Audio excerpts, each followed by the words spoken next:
Good morning, Philippines. Yeah. Good morning. So, good morning, everyone. Hello, world. So, this is Oscar, and this video podcast is Millennial Memo, personal stories of a millennial government employee living here in the province of Nueva Ecija. Yan. So, kamusta? Kamusta ba ang lahat? Okay. So, today is April 16, no? Araw ng Martes. It is time check 7:20, no? Na umaga. So, ano to? Babalat. Meron ba akong skincare na dapat gamitin? Anyway, so yan. Again, this is pang ilang episode ko na ba to? Hindi ko na maalala. But again, yun nga, consistency is the key. If you're consistent in what you're doing, then I think it could na naman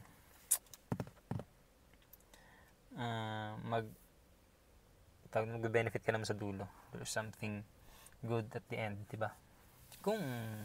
Anyway, so yun, no? Gaya na sinabi ko kahapon, mag-video sana ako nung aking klase doon sa Wesleyan. Kaso ginabi na. In-estimate ko baka abutin kami ng 8 kasi. Kaya hindi na ako nag-video, baka magtagal. Sa Friday, tingnan sa Friday kung maaga ako makauwi. Kung maaga ako makapag-out ng mga 4 siguro ng Friday para maaga yung exam ko doon sa Wesleyan, magbi-video ako. Kasi dalawa yung exam nila sa Friday. So, yeah. So, kahapon, nagpa-exam ako sa Wesleyan, ECE 3 and irregular students of ECE and Computer Engineering. And mas matagal pa yung biyahe ko eh. So, nag-out ako dito sa office ng 5:30. Dumating ako doon ng 6:30. Isang oras yung biyahe. Tapos nung nagpa-exam ako, 6:30, yung iba, natapos ng 15 minutes lang. So, yun nga, madali lang naman kasi pa-exam ko. Multiple choice, 50 questions. Yun, tapos.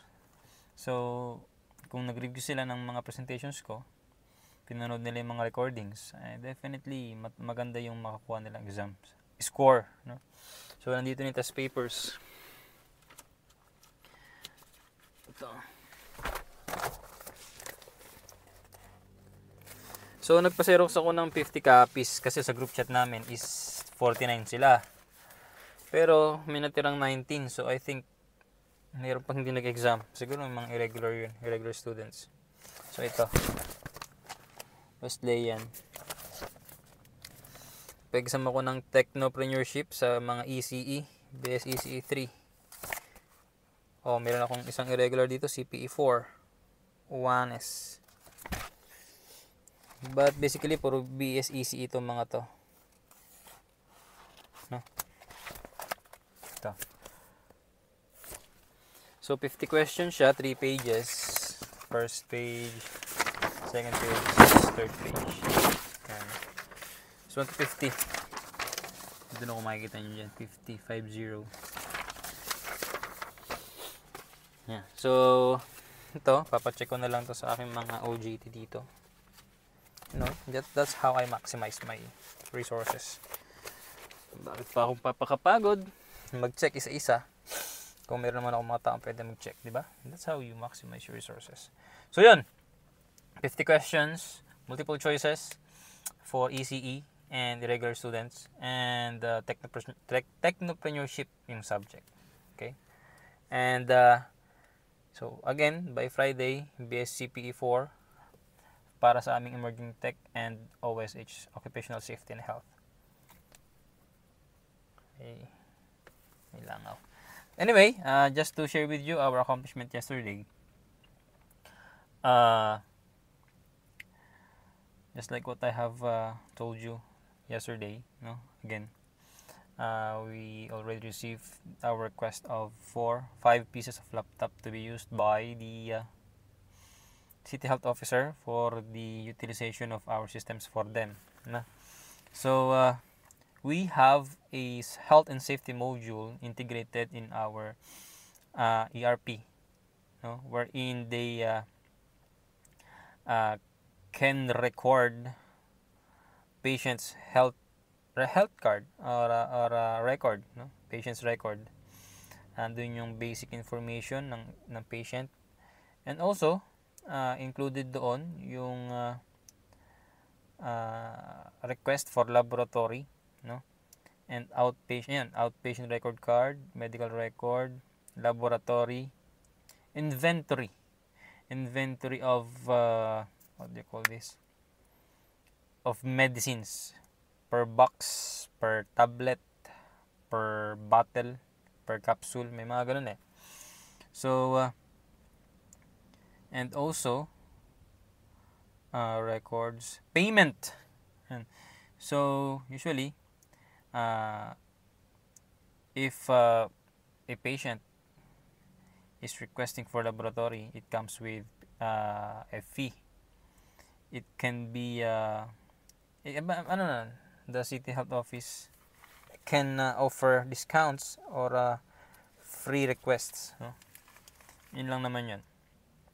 So before we went there, I reviewed the module with the devs analyst, no, with Kenneth. So before we went there, yun nga, nag-review kami para accurate yung process na gagawin nila, susundin nila. Kasi ang naging pre-deployment namin last time is nung January pa o February. Pero hindi pa nila 100% ni-utilize yun kasi nga wala pa sila mga laptop. So ngayon, since nakapagbigay na, today, doon kami, we will be monitoring their processes and utilization of the system, no? So I don't know kung doon ako mag-stay, but let us see kung doon ako mag-stay. So 5 laptops have been disseminated and issued to the payment, to the records, to the outpatient, and the inventory. Yan. So to share with you the process, no?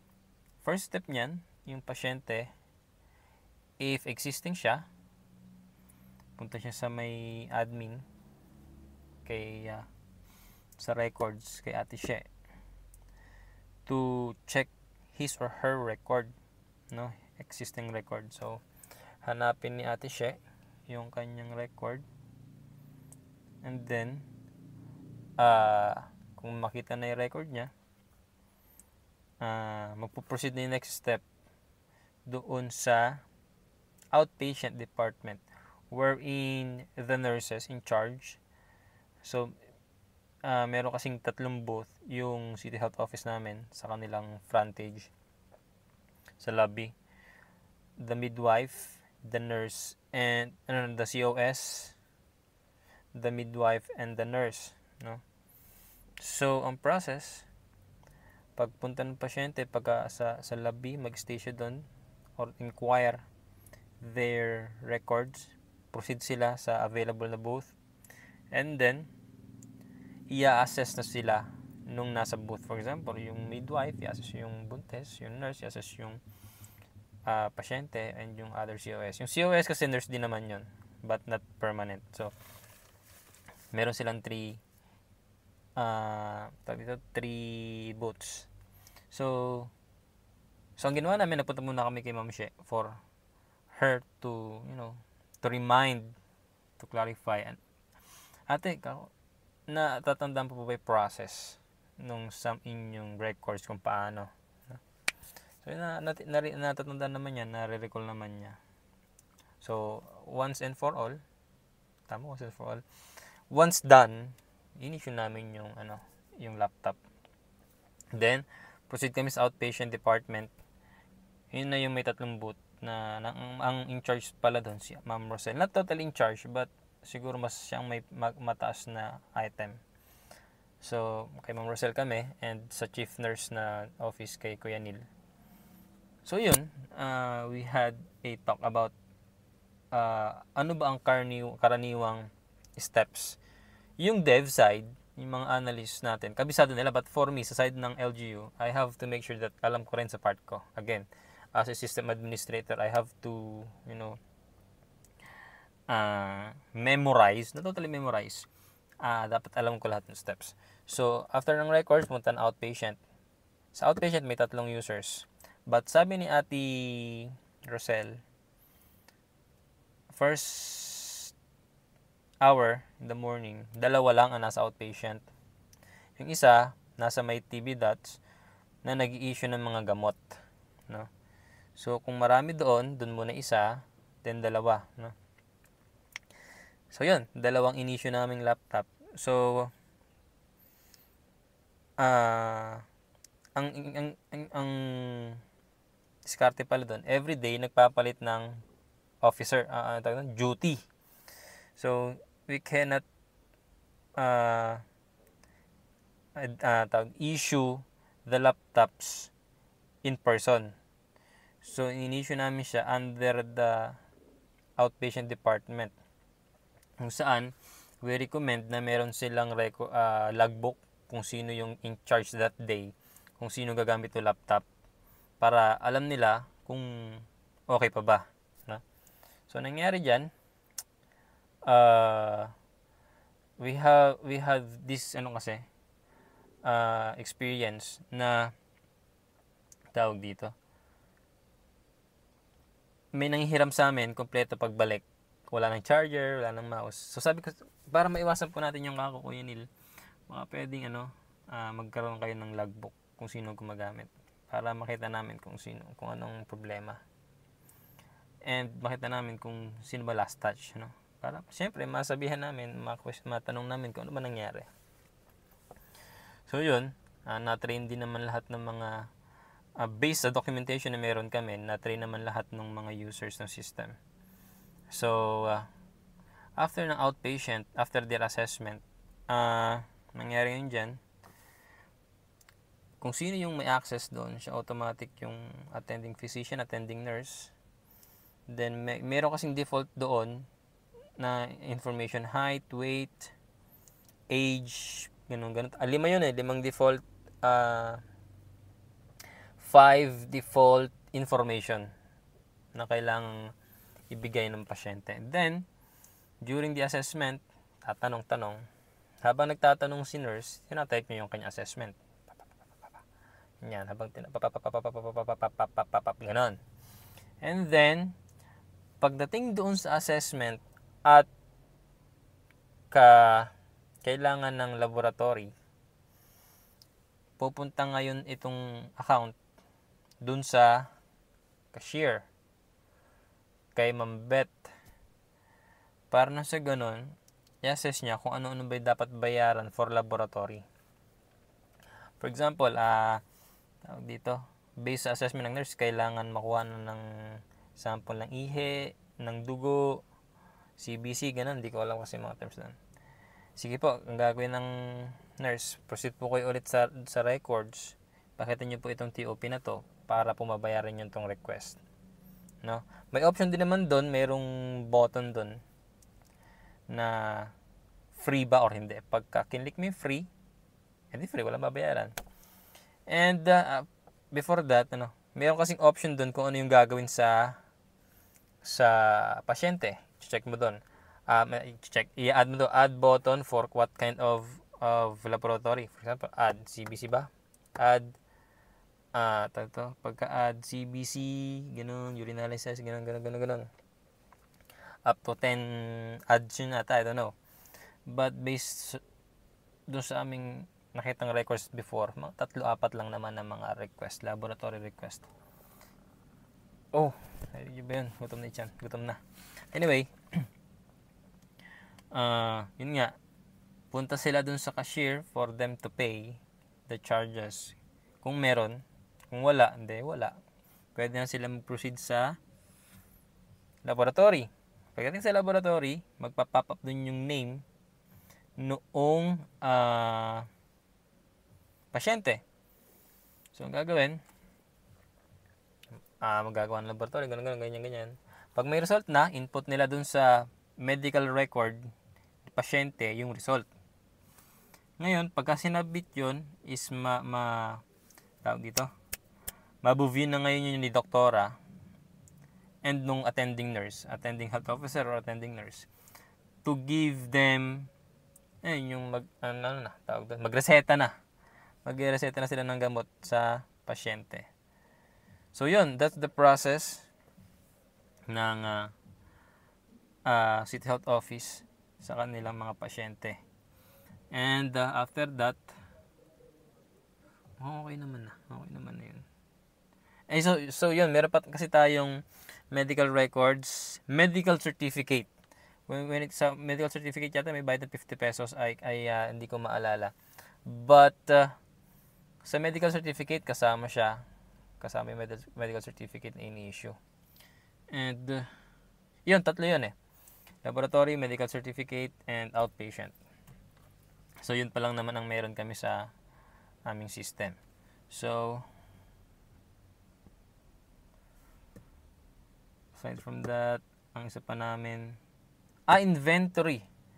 So meron din kaming inventory na module kung saan lahat ng dumarating na mga gamot is inventaryo. Lahat ng dumarating na per box, per bottle, per ganun hindi ko pakabisado. That's why pupunta ako doon just to keep myself informed about ano bang nangyari doon sa health, no? So yun ang process ng City Health Officer, City Health Office.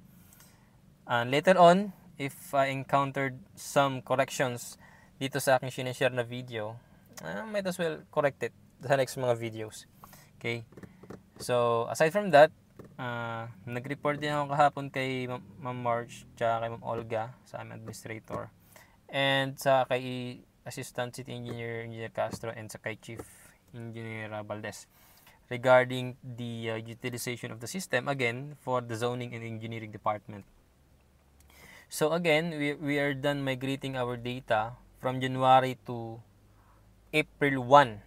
Minigrate namin yung kanilang mga issued permits and clearances sa system. But may na-encounter kaming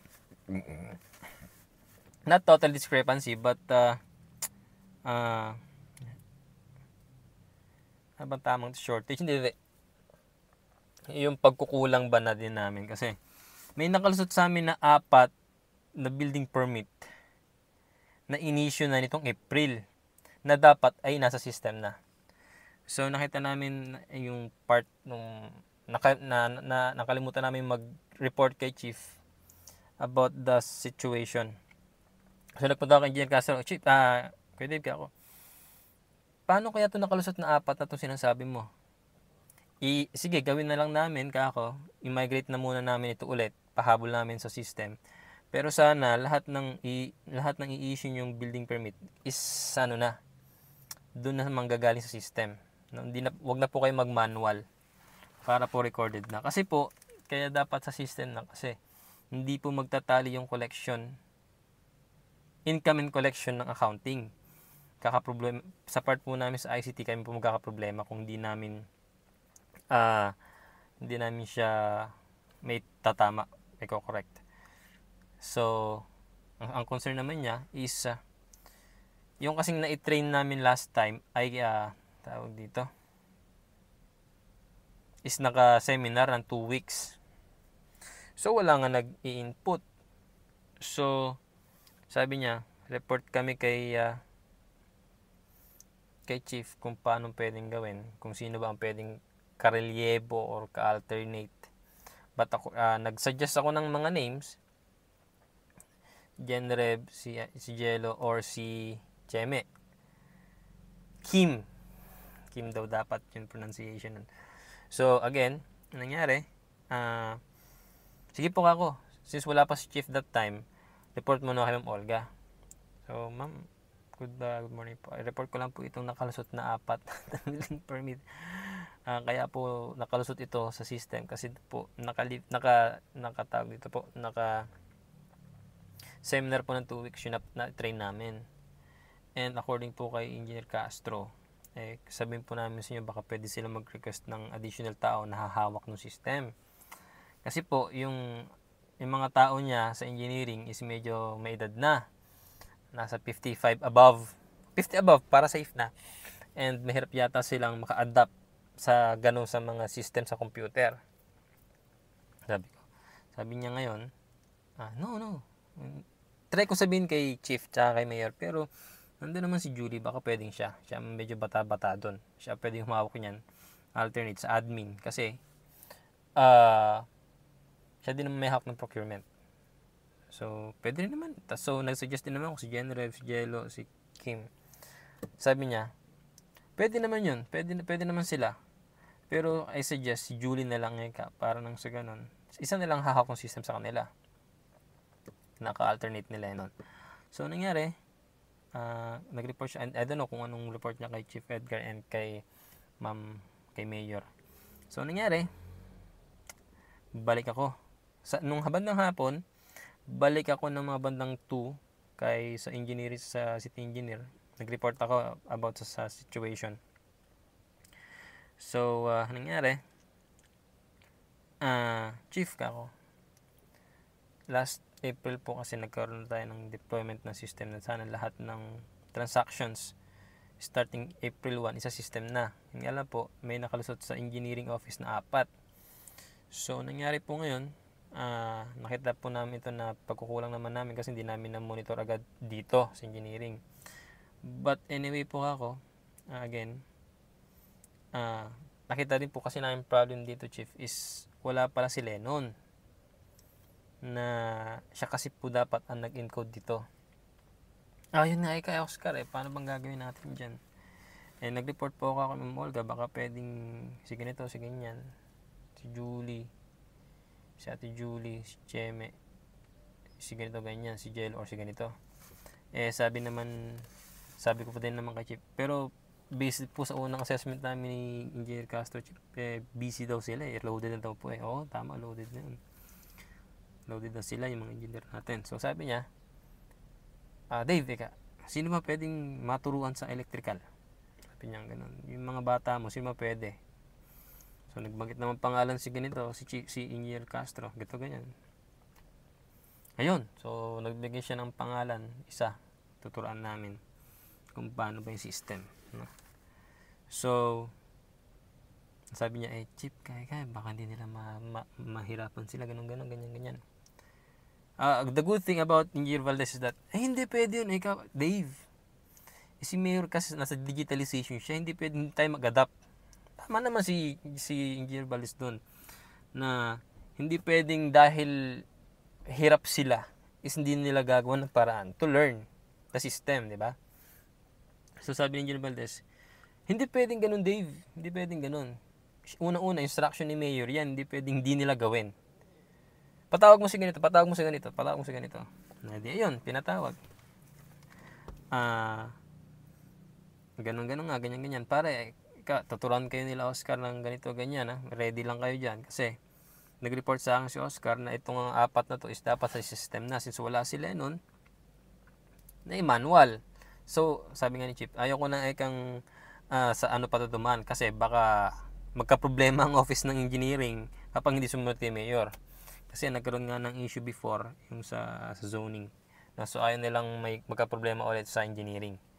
So with that, thankful naman ako kay Engineer Valdez kasi yun nga, nagbigay siya ng instruction, nagbigay siya ng order sa kay assistant and sa kanyang mga tao na yun nga, adapt yung sa system. So magpo-fall na sa amin sa Office of the ICT kung paano kami makakatulong sa Office of the City Engineer. So again, Chief, thank you very much for that instructions na binigay mo sa inyong mga tao. So yun ang naging diskarte namin kahapon. Nag-report ako kay Chief Edgar, nag-report ako kay Doktora Flores about the CHO sa engineering. So kasi ako ang hahawak ng mga yan. So when it comes to procurement, in-endorse ko na yan kila Mark, kay Joy kasi mas kabisado naman talaga nila yung procurement, no? So, sa part ko kasi, nung unang pasok ko sa City Hall, I'm not into those kinds of administrative tasks. I am more technical, no? Medyo technical ako, kaya yung mga procurement niyan, pagbili ng mga office equipment, pagbili ng mga office supplies, pagbili ng ganyan is I have zero knowledge about that. Pero ngayon, dahil sa dating ng system, alam na ano na, nag-work na siya sa aking brain cells kung paano yung mga process, yung flow. So, yun. Since nag-grasp ko naman yung idea, yung flow, in-endorse ko na yung for them to ma-master pa talaga yung system. No? Hindi kasi pwede yung, sa part ko nakikita ko, hindi pwede yung alam lang nila. No? Dapat, master nila yung system. Kasi, in the end, kapag fully deployed na yung system and nagka-problema, and yung mga devs natin is ni-turn over na sa atin yung entire system, yung lahat, basta lahat, the totality, the entirety of the system, sila na mismong sasagot, no? Yung in charge sa procurement, si Mark and si Joy. Kaya I want them to master the procurement. So ako naman sa part ko, I'm trying to, understand the process of income and collection. Kaya ako humawak ng business. Ako hawak ng zoning, engineering, sa health. So, sa DSWD, try ko ring, though si Mark ang may hawak doon, I think we have to, magtulong kami doon sa IKES. Though expenses kasi siya, para siyang procurement na lumalabas yung pera. But, di ba, ganun, meron kasi ng expenses and collection. So, yun lang ang nakita kong differences ng dalawa. Kaya may system tayo. And records. So, pagtutulungan namin IKES kahapon, no, sa pre-deployment, na i-meeting naman nila yung IKES and yung process nung reimbursement, petty cash advances. So, today, meron tayong activity namin. Meron kaming UAT. Again, for all the offices, kung paano ba ang mag-claim ng reimbursement, mag-claim ng cash advance, mag-claim ng petty cash. Yan. So, again, ang hawak niyan is yung team expenses. Team expenses, si Mark and si Joy. So, ako is team income. But again, I have to make sure that alam ko rin yung mga flow ng system. Kasi pag wala sila, sinong sasagot ng mga inquiries, di ba? So, yun ang naging process namin. Yan ang naging activity namin kahapon. So, today nga, we will be having a UAT for the expenses. Again, reimbursement, cash advance, and petty cash. Yun. Dito kami sa Kalayaan Hall from half day lang naman yun kasi same UI, pero mababawasan lang ng process. Kung ang procurement mo dadaan ng GSO, doon sa OBR, OBR, yung tatlong process na yun is diretso ng budget. Yun lang naman yun eh. Diba? Usually yun ang alam kong flow. Diba? Napag-aralan na ako. Alam ko na yan. Yung flow na yung process yung medyo alam ko na. So, nangyari, yun nga, 3. Yun ang aralin. Yun ang monitor ko mamaya. So, time check. It's almost 8. 30 minutes in the making itong video na to. So, again, I think that concludes my video today. April 16, 2024. Araw ng Martes. So, kahapon dumating na, meron kaming sweldo. 15 di ba? Hindi ko nga ngayon ko lang na-realize na may sweldo na sana. Pero tingin ko meron naman na either mas maaga or mas late. Sa Wesleyan kasi nung Friday 12 meron na. May sweldo na noong 12. So siguro ngayon kahapon meron na 15. Na ipasok mo sa bangko. So again, thank you very much for watching. This is Oscar. This channel. This video is inspired by Mikey Reyes, who is in the private industry. I'm in the public sector. So, di ko na i-upload yung video ko kahapon. Siguro ngayon ko na i-upload. No? Let us see the way. So again, thank you very much. Oh my God. Narinig yung laman tiyan ko. Medyo may tumutunog-tunog na dito. So, thank you very much for watching. See you again tomorrow.